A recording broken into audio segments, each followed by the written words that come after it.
ఇక డిగ్రీలు ఆర్జిస్తున్నా నైపుణ్యాలు ఉండట్లేదు. నిరుద్యోగ సమస్యకి ఇదే ప్రధాన కారణం. నాణ్యత కలిగిన ఉపాధి కల్పనపై దృష్టి సారించాలి.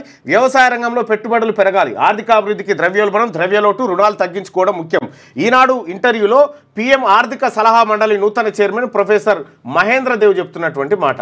ఆర్థికాభివృద్ధితో పాటు నాణ్యత కలిగిన ఉపాధి కల్పనపై దృష్టి సారించాల్సి ఉందని ప్రధానమంత్రి ఆర్థిక సలహా మండలి నూతన chairman professor S Mahendra Dev అభిప్రాయపడ్డారు. దేశంలోని యువతలో నిరుద్యోగ సమస్య అధికంగా ఉందని, డిగ్రీలు ఆర్జిస్తున్నా తగినంత నైపుణ్యాలు లేకపోవడం ఈ సమస్యకు ప్రధాన కారణమని ఆయన విశ్లేషించారు.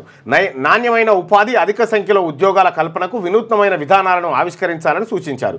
ఆర్థికాభివృద్ధిలో భాగంగా ద్రవ్యోల్బణం, ద్రవ్యలోటు, రుణాలు తగ్గించుకోవడం తదితర అంశాలపై దృష్టి సారించాల్సి ఉందని ఈనాడుకు ఇచ్చిన ఇంటర్వ్యూలో తెలిపారు. తెలుగు వారైన దేవ్ గతంలో centre for economic and social studies CESS డైరెక్టర్గా కూడా పనిచేసినట్ట. డిగ్రీలు ఉంటాయి, అందరి దగ్గర మార్కులు ఉంటాయి, కానీ స్కిల్స్ ఉండయి.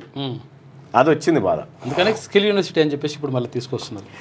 లేటెస్ట్ న్యూస్ తెలుగు మరియు ఇంగ్లీష్ అప్డేట్స్ కోసం ఇప్పుడే క్యూన్యూస్ అఫీషియల్ యాప్ని ప్లే స్టోర్ నుండి డౌన్లోడ్ చేసుకోండి. సరికొత్త సమాచారాల కోసం క్యూన్యూస్ వెబ్సైట్ని ఫాలో అవ్వండి. ఛానల్లో ప్రాంతీయ, జాతీయ, అంతర్జాతీయ వార్తలు వీక్షించండి.